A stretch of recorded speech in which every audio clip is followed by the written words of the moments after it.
When I was about 4 years old, my friend Billy and I, we were in his yard, and we were looking into this big hole that was in the ground. And it was dug out for this new garage, this foundation that they were creating. And we looked in the hole, and Billy says, "Hey, let's jump in." And I said, "Okay, let's do it." And I jump in, and I look up, and Billy's still standing there. I'm like, "Well, come in." He says, "No." He saw how far up it was over my head. And I look up at him, I'm like, "Help me out." And he wouldn't help me. And I'm looking around, how am I going to get out of here? I'm panicking. I start yelling to get help, for people to come and get me out of there. And it seemed like forever, and no one heard me. Finally, someone did get me out of there. And you know what? Billy, in the meantime, he had taken off. So I was alone. When I got out, I had that so ingrained in my head that later in life, when I was in groups and I was trying to talk, I didn't feel like I could be heard or anyone would, allow me to talk. And it was really hard to even create friendships. It was really tough. So this was a mental hole I had created. I'd been in this physical hole, and now through my life, I had this mental hole where I just felt like I couldn't be heard or taken seriously. Have you ever felt that you have been interrupted while you're talking, or that you can't be heard within a relationship, or no one is listening, or people say, "Ugh, you talk too fast"?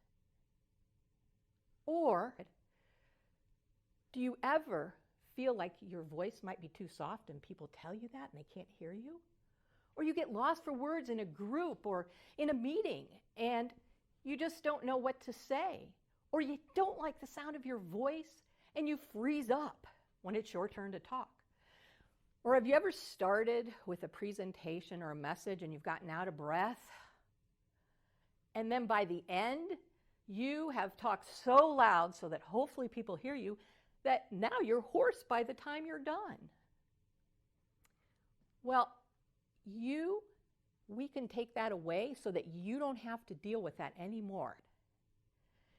We can get rid of these by using what I have is the vocal power drivers from my vocal powerhouse formula.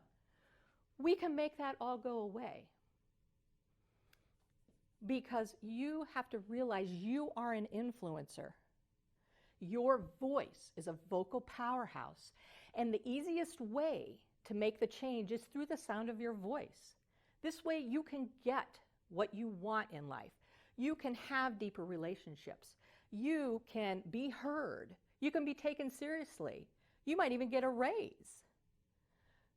So the words that you say are not as important as the sound of your voice.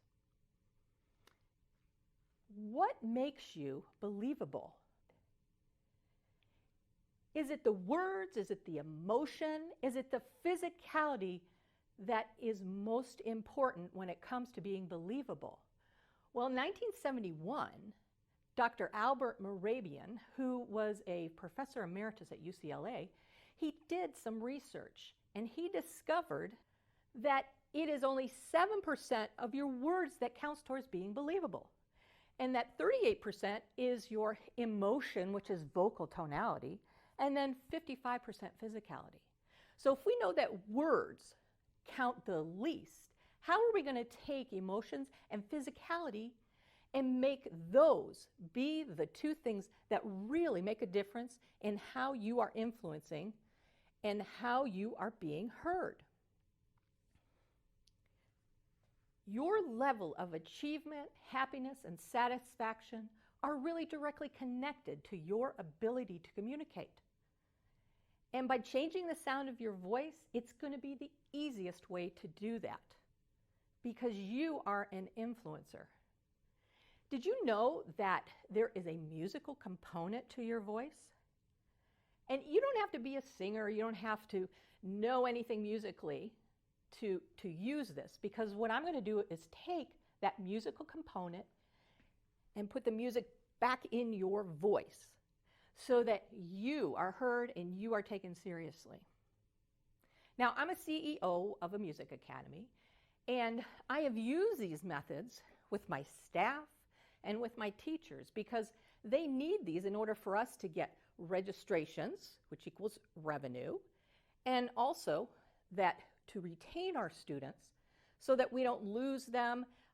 We don't want them to leave us. We want these guys to have golden voices where they can keep these students here. So that's an advantage of using these techniques, the vocal power drivers. And I've have had over 40 years of experience coaching and teaching people of all ages, all instruments, vocally. And when I coach, that's when I am working with people so that I know exactly what they need and working to have them get their vision and their dreams created from what they want out of that. Now, during our time together, I'm going to go over these vocal power drivers so that you have the tools that you can incorporate into your life and use them to your advantage so that you can be heard. You can be taken seriously. You can have deeper relationships with your spouse, with your kids, with your coworkers. This applies to your business life. It applies to your personal life. You can inject this anywhere to be an influence. You weren't born with the voice you have today. Understand that you have been influenced since the day you were born by your parents and by your environment. So when we think about what the influences are, and we know that that has happened, then we can take that and know we have another choice. I think about a time when I wanted to teach and direct a band. I had gotten my performance degree back in college and always had this inkling I wanted to direct a band. And 20 years later, I had that opportunity. And I took on this long-term sub position, which was code for no one wanted this job. And I went in, and this was an inner city school, the worst one in our area. The kids disrespected the teachers, they disrespected themselves, they destroyed property. It was just chaos there. I went in, and before I took the job, I was going and I talked to the teacher that was already there. He had his head in his hand, he's looking at his phone. And I look over and I said to him, oh, you just been here a couple days? You know, you're not a band director, you don't direct them because they weren't doing anything. He looked at me and he was offended. He says, I am a director, but I just can't take it anymore and I can't wait to get out of here. I thought, okay. So I thought, well, that's his thing, but I'm looking at these kids going, I can handle this. I know how to relate to kids. I've taught lots of them. And when I went in that first day, had them get out their instruments, half of them didn't have them, half of them were broken, and the ones that did get them out had no idea what to do because no one would teach them. So all they did was talk back at me and just destroy more instruments and didn't want to do anything. Just created chaos. I was not heard. I wasn't taken seriously. And so this is an example of how my voice was not giving out what I needed in order to be taken seriously. The teachers even said to handle this, you know what? If you just take antidepressants for 2 years, you'll be fine. I was like, definitely out of here now. That is not what I put myself in there for. So that's an example of how the voice that you have been shown throughout the years has an immediate effect. And at that time, I didn't have the vocal power drivers. I didn't have the tools to be able to change the sound of my voice to make a difference. If I would have had those, there could be a different story to this. When I think about, again, the influence that our parents have on us, have you ever been told, ha, you sound like your mom, you sound like your dad? Well, I think of my granddaughter, Leilani, who she is 3 years old and has been with us since she's been 3 weeks old. And I use the tools I have subtly to influence her, and she is so expressive with her voice. It's amazing. But I've caught her being influenced by us. At the time, there was one time, and I tend to, when I get surprised, I'll say, what? And one day, we heard Leilani do it. And you got to imagine her going, what? And it was so cute because we're going, oh, where'd she get that? And then one day I did it, and my wife says, oh, well, there's where she got it. I just went, oh my gosh. So I'm an influence. And we can't avoid it. It's going to be there. We just know now we can take that, and we have the ability to make a choice on using the sound of our voice differently. Think about the different stereotypes there are. What is your impression when you think of a person who is monotone, or a person who talks too fast, or a person who talks too softly? They're just talking soft and you can't hear them. We have ideas and impressions of what that means. Can it mean that someone's not confident? Can it mean that you cannot follow what they're saying, or that you tune out, say with a person who's monotone? I had a client I worked with who she had a monotone level to her voice when we started.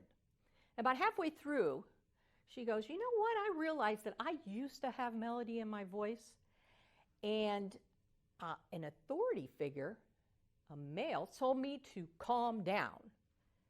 And so I cut that out of my voice. And by the end of our sessions, she had put the melody back in her voice, and she said, that's the biggest thing I got out of this, was the fact that I put melody back into my voice. She was more alive, she had more vitality, and she was enjoying more of the conversations she was having with people. It was amazing. So let's begin looking at our 5 vocal power drivers. We have melody, volume, pace, pitch, and tone. I'm going to go over a few of these with you, and I'm going to tell you a little bit about each, and then how to implement them. Melody is the ascending and the descending tones that we use. And we use these to create lots of emotion as we're speaking. If you're missing melody, try using the song Happy Birthday and putting a phrase to it, like if you're going to the store, going to the library, something. And don't worry about what you sound like when you actually sing it, because we're extending your vocal range and creating melody in about 8 different notes. Because typically, on average, we're only using 3 to 5 notes in our voice. We have like 30 notes we could use. When you think of a piano that has 88 keys, we're almost forgetting to use half of a keyboard worth. So we're going to extend it just a little by using the Happy Birthday song. So it'd be something like this. I went to the store today to pick up some bananas, and when I got home, they all were rotten. So I've extended the range. You can practice that to create more melody. Now, when we look at our volume, that's loud and soft. How loud or soft are we taking our speech? We want to make it so it's not too soft where we aren't being heard, of course, and we want to portray confidence, so we want to be a little bit louder. So we can use that inside the emotions and the mood we're trying to create. We have pace. How fast or how slow? Not too slow, or else you're talking to someone as if they're a child. You might, of course, do that with a child, but when you're talking to adults, we don't want to go too slow. or else they feel like it's condescending or you're treating them like they're an idiot. So we want something that's kind of in the middle, not too fast because people need to process what you're saying. You don't want them to lose out on the words that you're putting out there. So speak somewhere in between. Now we've got our pitch, and pitch, again, we're talking about all of those notes, those 30 notes we could use to really create a great ascending and descending melody. And we do that with some vocal warm-up exercises that I have, and that can create a bigger range. Our tone is about being airy or edgy.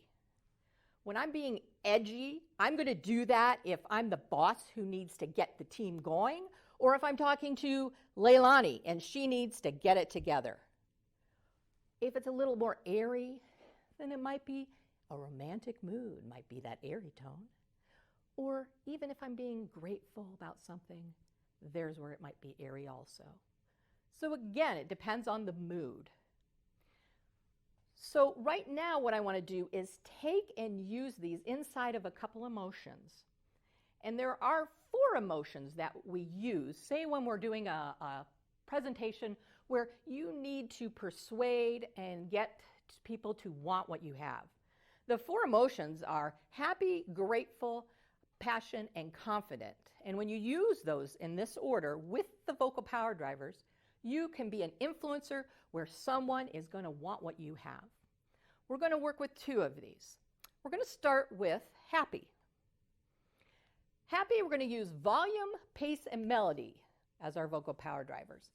And with our volume, we're going to have more volume when we're happy. Our pace is going to be a little bit faster, and our melody, we're going to have more ascending. So when we get happy, we get excited, we get louder, we might get a little faster, and I'm going up and down. So then, grateful, our volume is going to be a little less. The pace will be a little slower, and we're going to sustain some syllables a little bit more, and our melody will be a little more level. So we're showing the gratitude. And I want to tell you how happy I am that you are listening. So we have these differences we can use. And so when we're applying these, I want you to practice. And you can take a happy moment, and I want you to take a grateful moment, and I want you to record those 2 and use a few sentences, and you are going to get a baseline. After that, I want you to record it again, applying the vocal power drivers I just went over. And then daily, go over those. Keep practicing. And at the end of the week, record again and do that for 4 weeks. At the end of the 4th week, I want you to compare that 4th week to that baseline that you did. And I want you to hear the difference that you've made. And then take this out into the world and try it with people and hear the difference that you're making. People are going to make comments. They might say, wow, you seem more confident, or whoa, something's different, and they can't figure it out, or wow, did you get a haircut? Which only means that they are truly looking you in the eye, and they're actually hearing you and they're listening, which that's really great. You know you've accomplished something. So this is the time when you use these that you are going to be unstoppable, and you're going to become fully self-expressed, and you're going to live a life you love. You're going to get what you deserve. You're going to have confidence, and maybe, how about get paid for what you're worth? And you're going to command a room knowing that they're listening, whether it's in a team, in the work, or even at home with the kids or with your spouse. Maybe you'll get a vacation out of it. Who knows? The possibilities are endless. But this is your time to take command of your voice. The sound of your voice matters more than the words. Remember in the beginning how you felt when I talked about being interrupted? Well, that won't happen anymore. Or not being heard. That won't happen anymore. Or remember when we talked about freezing up because you just don't like the sound of your voice? Well, that's not going to happen anymore. Or remember when we talked about the people not listening to you that you're in a relationship with? Well, that won't happen anymore. Let me tell you another story. I had a person, she was a politician. She was actually trying to get a council position. And we were in a class. I had her in a class, and we had about 15 other people. And I said, well, give us your pitch, because she was working with her constituents and talking to them. I said, what's your position and what's your stance? She goes, well, I'm about clean water. I said, okay, well, go ahead, give it to me. So she stands there and she's, well, I'm here to talk to you about clean water, and I want you to vote for me because I want you to have clean water and our kids to have clean water. I stopped her. I said to the group, okay, you guys, would you vote for her right now? And they're like, probably not. I said, okay. So I asked her, I said, now I want you to take and put a little more melody into your voice. I want you to open your mouth, because she was talking like this. And so the volume, there was no volume and no projection. And when you talk to somebody, they need to feel that vibration, the sound vibration. It has to bounce off of the other person for them to grasp the emotion that you're putting out. And I said, and you move your arms a little bit and point, bring those people in, because you're talking just to here. You need to reach that first row out there. So she tried it again, and she was, well, hi, I'm so-and-so, and I'm here to talk to you about clean water for you and for our kids. And she went on, and it was great. And I said to the class, okay, you guys, would you vote for her now? And they said, yes. Just that couple minutes of working with her made a huge difference. And it's that subtle difference that makes the impact and has the influence on people. And this is what I can do for you. I can help you do these things. I can help you be the influence. I can help you be heard, help you be taken seriously. I'm the one that can help you maybe get a raise.